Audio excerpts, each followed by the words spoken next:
હવે એને જરા કંટ્રોલમાં રાખો ને યાર, હાવ કવરેજ બારો વહી ગઈ. હાવ કંટ્રોલમાં તો અત્યારે બિચારો લોકઅપમાં જ છે. આનાથી મોટો કંટ્રોલ કેવો? પણ મસનભાઈ હમણાં એને હમણાં હું બોલ્યો ખબર છે? નમસ્કાર મિત્રો, સ્વાગત છે તમારું આપણી યુટ્યુબ ચેનલ પર.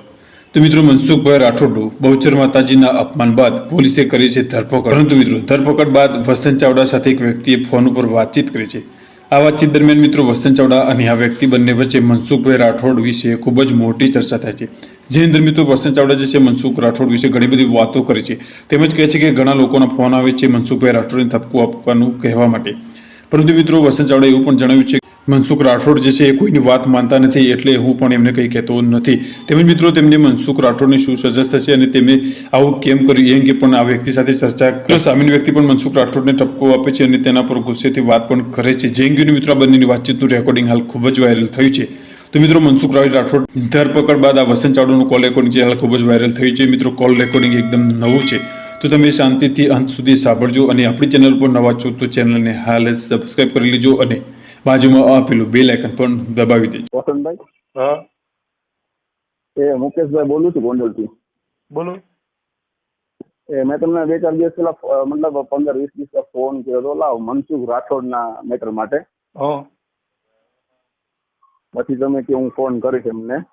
હા હવે એને જરા કંટ્રોલમાં રાખો ને યાર, હાવ કવરેજ બારો વહી ગઈ. હાવ કંટ્રોલમાં તો અત્યારે બિચારો લોકઅપમાં જ છે. આનાથી મોટો કંટ્રોલ કેવો? પણ મસનભાઈ હમણાં એને હમણાં હું બોલ્યો ખબર છે? વિડીયો મેં જોયો એનો. ભાઈએ ફોન કર્યો છે એને કે માતાજી ગયા ને બહુચરમાં, અમારા માતાજી અમારા માં છે. માં હોય તો તમારા બાપની બાયડી. પણ વસંતભાઈ તમે વિચાર તો કરો ભલા. મારી વાત તો સાંભળો મારા ભાઈ. હા બોલો. ઈ ભાઈ જે બોલ્યા હતા ને ઈ બાબતે જેની માટે ફરિયાદ થઈ છે, અત્યારે લોકઅપમાં છે. 3 દિવસના રિમાન્ડ મંજૂર થયા છે. અને મેં તમને ત્યારે કીધું તું ને અત્યારે કહું છું ભાઈ, હું એને કાંઈ કહેતો જ નથી. તમારી જેવા ઘણા મિત્રો મને ટપકા આપે છે, બરાબર. અને હું એને નથી કહેતો એનું કારણ છે કે જે વ્યક્તિ મારું માની શકે કે આપણને એમ થાય કે ના અહીંયા હું વાત નાખી આપણી વાતનું વેણ રાખશે તો કરાય.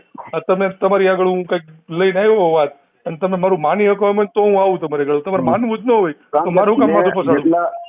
જેટલા ભલે તમે ભલે ધર્મમાં ન માનતા, પણ તમારા જેટલા ઓડિયો વિડીયો હોય ને એમાં તમે નથી માનતા, એ તમારી શ્રદ્ધા કે તમારી માન્યતા. તમે કોઈની કાપતી નથી કરતા દેવી મેં તમારા વિડીયો બધા જોયા છે. અને આ વ્યક્તિ રહ્યો ને એને એની જીભ ઉપર કંટ્રોલ જ નથી, હાવ કંટ્રોલ નથી. હું બોલું છું એ શબ્દ બોલ્યો બરાબર કે બહુચરમાં તમારા બાપની વાયડી થાય, તો જેટલા બાબા સાહેબ આંબેડકર ને માને છે એ બધા એમ કે સંવિધાન મારા બાપે બનાવી બોલે છે ને, અમારા ગામમાં છે. તો એ જ શબ્દો કોઈ એમ કે ભાઈ બાપ કોને કહેવાય? તમારી માની જગ્યાએ શું હોય એને બાપ કહેવાય. આ શબ્દો કોઈ બોલ્યું હોય તો કેવું ખોટું લાગે જ ને, કેમ નહીં? ખોટી વસ્તુ હોય રતનભાઈ. આ નો માની વસ્તુ નથી. આપણે કોકની આસ્થા બહુ અતિ થઈ ગઈ વ્યક્તિ એમ. હવે એમ કે હું તમને એ જ કહું છું કે મને ઘણા બધા લોકોના ફોન આવે છે. એક સમાજ બીજા સમાજ સામો વિરોધ બને. સમજી ગયા? આમાં પછી કોમ્યુનિટી આ વસ્તુ છે ને, પછી શું થાય માણસ સહન કરવાની લિમિટ છે ને, પછી શું થાય એ સંવિધાનના દાયરામાંથી માણસ બહાર નીકળી જાય. જેમાં કોઈ વ્યક્તિ બાબા સાહેબ આંબેડકરનું અપમાન કરે અને કાયદો કામ ન કરે તો કાયદાના બનાવનારા એના બધા કાયદો જે ચાલ લેવા. અમારા આસ્થા ઉપર ઠોકર મારીએ તો પેલા એની એસપી કરી નાખો. સાચી વાત ખોટી વાત? 100% થાય બરાબર. કાયદો કામ ન કરે.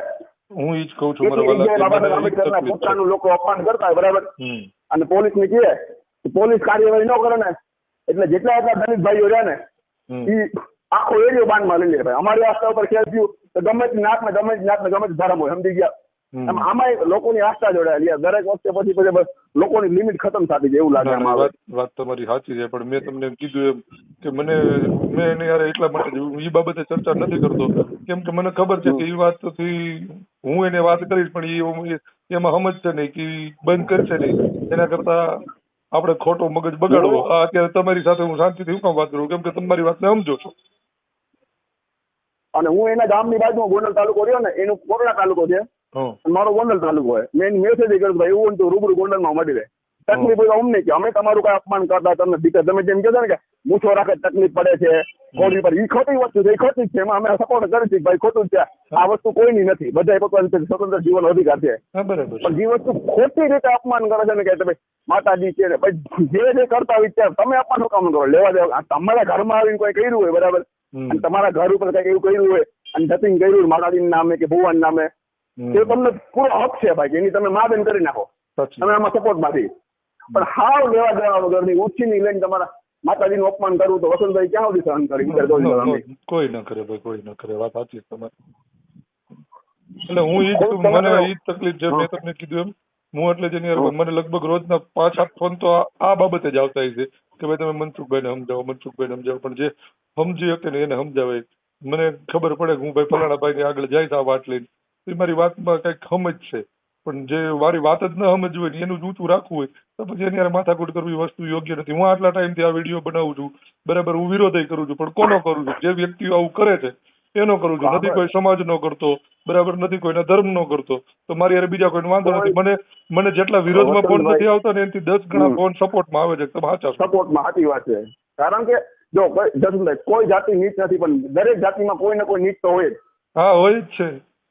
દરેક જાતિમાં એવા લોકો જ આ બધું કરે છે. ઈ જ કરે છે. અને એના કારણે શું થાય છે ખબર છે?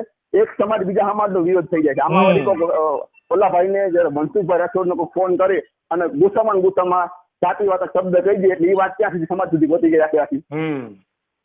પછી સાહેબ મગજમારી, પછી ઓલો સમાજ એમાં બધાની તકલીફ પડે. આમાં સમજી ગયા? સાચી વાત છે.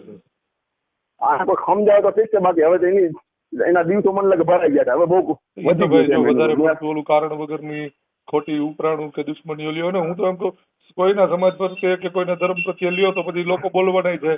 તમે વસંતભાઈ તમે જે કામ કરો છો ને, બરાબર, હું દિલથી સેલ્યુટ કરું. તમે આજે બૂથોનો વિરોધ હોય કે ઘોડીનો હોય કે જાતિવાદ નીચા દેખાડવાનો હોય, ભાઈ હતું ત્યારે હતું, બરાબર. અત્યારે કાંઈ નથી. તમે માણસ છો, હું માણસ છું. તમે માન સન્માનથી જીવો અને અમને જીવો છો. તમે નીચે દેખાડવાનું કેમ કરો? અમે તમારા બાપના નોકર નથી. હું કહું છું કોઈ કોઈના બાપના નોકર, કોઈ કોઈના ગુલામ નથી. એ વસ્તુમાં 100% તમારું સમર્થન કરું. પણ લેવા દેવા વગરની ઉછીની લઈ અને યુટ્યુબમાં, સોશિયલ મીડિયામાં ફેમસ થવા માટે જે આ મનસુખભાઈ રાઠોડ કરે છે ને, એ બહુ ખોટું થાય છે. અત્યારે મને ઘણા બધા ફોન આવે છે કે ભાઈ આવું થયું છે તો હવે આપણે શું કરવું? એટલે હું એ લોકોને જ કહું છું કે આપણે શું કરવું. આપણે હાલો કદાચ આપણે મનસુખભાઈની બાજુ, આપણે સમાજનો વ્યક્તિ છે, આપણે સપોર્ટ કરવો છે, પણ શું કરવું કે ભાઈ મનસુખભાઈ જે બહુચરમાં વિશે બોલ્યા સાચું છે એમ કેવું? હા, બસ એમ. એટલે હમણાં એમ કયો એટલે ઓલા બધા આપણી માં ચડી જાય, કેમ કે એ વસ્તુને આપણે બોલાતી છે ને, એનું આસ્થાનું કેન્દ્ર છે, બરાબર. એ લોકોને બધાને એની માથે આસ્થા, વિશ્વાસ છે, શ્રદ્ધા છે. હવે તમે ન્યાહળી કરવાના છો તો લોકો બોલવાના છે. ખોટું છે એ ખોટું છે, પણ તમે વિરોધ કરો ધતિંગ છે, જેમ કાયદેસરની અનુસંધાન નામે લોકોની હત્યા થાય છે, બકરા કપાઈ છે કે ભાઈ ખોટે ખોટા નિર્દોષ પશુઓની હત્યા થતી હોય, ગમે તે પછી ગમે તે ધર્મની અંદર કોઈ પર્ટિક્યુલર ધર્મની વાત કરતો, એ ખોટું છે. તમે વિરોધ કરો એનો. હા, બસ એ વસ્તુ યોગ્ય છે. અમે જ હમણાં કહું કે ધારીની અંદર અમારે એક મીઠાપુર ગામ છે, બરાબર, ત્યાં આવો બનાવ હતો. ત્યાં દેવી પૂજક સમાજના કોઈક પાડા પીર કે એવું કઈક મંદિર હતું, બરાબર. એ બાબતે અમારે થોડીક ઓલી માથાકૂટ હતી. અમે ત્યાં ગયા હતા અને ત્યાંથી મેં અમે લાઈવ ગયા હતા, વિડીયો બનાવ્યો હતો. અત્યારે ત્યાં બલિ પ્રથા બંધ થઈ ગઈ. એ સીધી વસ્તુ માનવતાની વાત કરો યાર. પશુઓની હત્યા થતી બિનજરૂરી છે. ઓલા તમને અમારા ગામ રાજકોટ જિલ્લામાં એક પડદરી ગામ છે, ત્યાં કોઈ આવી રીતે બલિ ચડાઈ ગઈ છે. તો વિજ્ઞાન જાતવાળા જયંત પંડ્યા છે ને, એ ભાઈ ત્યાં લાઈવ કર્યું હોય છે. એટલે મેં ફોન કર્યો, મેં કીધું તમે કીધું આવી રીતે કીધું કે હાલો હું સપોર્ટ નથી કરતી, ખોટું જ છે. નિર્દોષ પશુની હત્યા કરી ખોટું જ છે, હું સમર્થન કરતો જ નથી. એ વ્યક્તિ સજા થવી જ જોઈએ. પણ કીધું દર વર્ષે બકરી જે બકરા કપાઈએ એ તમારા કોઈનામાં તહેવાર સરકારમાં તમારામાં એ હિંમત લીડવાળાને કીધું. અને જયંતભાઈ પંડ્યાની ઓફિસ, જયંતભાઈ મને બ્લોક કરી દીધો હોય. જયંતભાઈ બ્લોક કરી દીધો, વોટ્સઅપ પર નંબર વધી ગઈ તે તમારા તહેવાર કીધું. અને ન્યૂઝવાળા માથાકૂટ થઈ હતી. મને કે રાજકોટ આવી જાય, રૂબરૂ આવી જાવ, તું કે વાલે તારા તહેવાર નથી કીધું. અને તમને ખબર છે બીજે દિવસે બકરી દિવસે બતાવો ને એટલે તમારી ન્યૂઝ થઈ તમને તમારી ઓફિસ ને આવીને તમારા ઘરે કાપી નાખે. તમારા કોઈને હિંમત કીધું. હા, સમજો હકીકત છે. પર્ટિક્યુલર જગ્યાએ ટાર્ગેટ થાય, સમજી ગયા? આ વસ્તુ તમને વસંતભાઈ કહું ને, સિરિયસલી તમને કહું, એ વસ્તુ મનસુખભાઈ ચાવડા બોલે છે ને માતાજી વિશે, એક વખત મનસુખભાઈ જો હકીકતમાં એના એક બાપની કદાચ હોય ને, એક વખત ઇસ્લામ ધર્મ વિશે એક શબ્દ બોલી જાય, મનસુખભાઈ બોલતો ન લડે. મનસુખભાઈ ને કહે ઓરિજિનલ તું તારી એક બાપની કદાચ હોય ને તો એક વખત તું હિન્દુ ધર્મને છોડી અને મુસ્લિમ ધર્મ વિશે એક ટિપ્પણી કરી બતાવી, બરાબર. ખબર પડે કે મનસુખભાઈ કોના બાપની પેદા થતી હવે એની હાલે શું થાય છે. વાત સાચી છે ભાઈ, પણ હું તો તમે કેવો છો તમારું બીજું કયો મનસુખભાઈ ની ઓવર છે. હું એ જ વાત કરું છું કે કોઈના ધર્મ વિશે બોલાતું જ નથી. બધાને પોતપોતાની રીતે જીવવાનો સંવિધાને હક આપ્યો છે બરાબર. હા, પણ હું ઈ જ દેવી કહું છું દેવતા કે પૂજવાનો સંવિધાને હક આપ્યો બધાને છે. હક આપ્યો પૂજવા હોય. દ્યો ને ભાઈ, હું કામ તમને નથી ગમતું તમે ન માનો ન પૂજો. પાછું થાય કેવું છે ખબર છે? એક બાજુ એમ કે જે સંવિધાન ચાલશે, હાલો માની કે સંવિધાન ચાલશે, તો એ જ સંવિધાનની અંદર 25 થી 28 ની જે કલમ છે ને અનુચ્છેદ, એમાં બધાને પોતાનો ધર્મ માનવાનો અધિકાર એ જ ભીમરાવ આંબેડકર આપેલો આપણને, બરાબર? તો તમે પછી તમે સંવિધાન હું કામ તોડો છો ભાઈ? સાચી વાત છે. એ વસ્તુ ખોટી ને, કારણ કે સંવિધાનની અંદર જ કીધું છે, બાબા સાહેબ આંબેડકર સંવિધાન બનાવ્યું, એમાં 25 થી 28 અનુચ્છેદ લખી છે, એમાં કીધું ભારત રહ્યો ને એ ધર્મ નિરપેક્ષ દેશ છે અને એમાં બધાને પોતપોતાનો વ્યક્તિગત ધર્મ માનવાનો અધિકાર છે. અને એનું અપમાન કરે તો બરાબર 295 ઈ નામની કલમ લાગે. હવે એ સંવિધાનમાં તમે જો બાબા સાહેબ આંબેડકરના સંવિધાનને માનતા જ હોય તો તમારે આ વસ્તુ બાબા સાહેબની માનવી છે ને પછી આ વસ્તુ ખોટી છે એમ. ના ના, એ વાત તમારી સાચી છે. હું તમને હા પાડું ને મારે કેવું પડે. એટલે તમે સમાજમાં આગેવાનીનું કામ કરો છો, તમને ક્યારેક આવું તો તમને સમય મળે તો વાત થાય તો તમારા સંગઠનો કોઈ જે લોકો સમજદાર હોય તમારી જેવા એને કે સમજો કે મનસુખભાઈ ને પાછા વાળો, પછી એવું ન થાય કે મનસુખભાઈ ને પાછા વાળવા તમને એમ કે મનસુખભાઈ અમારો સપોર્ટ માંગુ માં તમે કંટ્રોલ બહાર આવી ગયા છો. સાચી વાત છે. પછી એવી પરિસ્થિતિ આવી સમજી ગયા આમાં. હું તો તમને રિક્વેસ્ટ કરું છું, આતી થાય છે જયારે આવું બોલે છે ને કે બહુચર માતા બાપની બાયડી થઈ જાય એટલે હદ થઈ ગયો યાર, તમે શું કરો છો? આમાં કોક ના ખબર લોહી ઉકળી જાય યાર કાયદેસર ના માનતા હોય એના. ના ના, એ તો 100% વાત છે. અને આ થયું જ ને ભાઈ, જો ને અત્યારે જોઈ જ છે આપણે. હું તો એમ કહું છું કે આ લોકોએ જે કઈ કર્યું બરાબર એ સંવિધાનના દાયરામાં રહી અને ફરિયાદ કરાવી કર્યું ને સારું કહેવાય. હવે ઈ જ જે 25 ગામના લોકોએ રેલી કાઢીને મામલતદાર સુધી ગયા, 25 ગામના લોકો ભેગા થઈને મનસુખભાઈ ઘરે આવી ગયા તો શું કરી લે? શું કરી લે? બીજા ગમે સંગઠન ગમે તે નાત ગમે જાત સંગઠન ભેગું થાય એટલે કોઈના બાપનું ન હાલે. સરકારે હાથ ઊંચા કરી દે, ખબર છે? આપણે ગોંડલનો કેસ છે જ ને, સમાજની તાકાત છે ત્યાં. તો પછી વ્યક્તિગત મુદ્દો સામાજિક બની જાય ને ત્યારે બહુ તકલીફ પડી યાર, સમજી ગયા? વ્યક્તિગત જીવનમાં પછી માણસને. સાચી વાત છે. તમે ક્યાંક ભેગા થાય તો આ બાબતે પછી અમે ચર્ચા કરશું, બરાબર? પણ અત્યારે તો ભાઈ મને ખ્યાલ છે ત્યાં સુધી લગભગ એને 3 દિવસના રિમાન્ડ મંજૂર થયા છે અને અત્યારે ત્યાં લોકઅપમાં જ છે. હજી હમણાં જ અમની મનસુખભાઈનો વિડીયો હતો, એને લખ્યું હતું ભીમની ગોવાળાનો, બરાબર? એમાં જે રબારી સમાજને ફોન કર્યો હતો ને, ભાઈ હું કામ લખ્યું, હું એ વસ્તુ નહીં કે ભાઈ રબારી સમાજ એને કહેવાનો હક નથી ભાઈ ને. ભાઈ એ લખાવે ન લખાવ તમે કોઈને કઈ ન કહી શકો, એ વ્યક્તિગત વસ્તુ છે. મનસુખભાઈ કીધું ભાઈ મારા ઘરમાં દૂધ છે, હું ભેંસું રાખું છું તો હું મારી ઘરે વાળીને ગોવાળા બનાવી, તો આ બરાબર સાચી વાત છે. વ્યક્તિગત એ વસ્તુ છે. ગોવાળાનો મતલબ કોઈ પર્ટિક્યુલર કોઈ કોપીરાઇટ ન કહી શકો તમે કે ભાઈ તમે હું કામ લખાવી શકો. એ વસ્તુમાં હું મનસુખભાઈનો વિરોધી નથી લ્યો, કારણ કે એ એક વ્યક્તિગત સ્વતંત્રતા થઈ ગઈ. પણ અમુક કામ જે કરી નાખે છે ને બોલી નાખે છે ને એનો મને સખત વિરોધ થઈ જાય છે એ વ્યક્તિનો. દેવા દેવા કરે છે ને.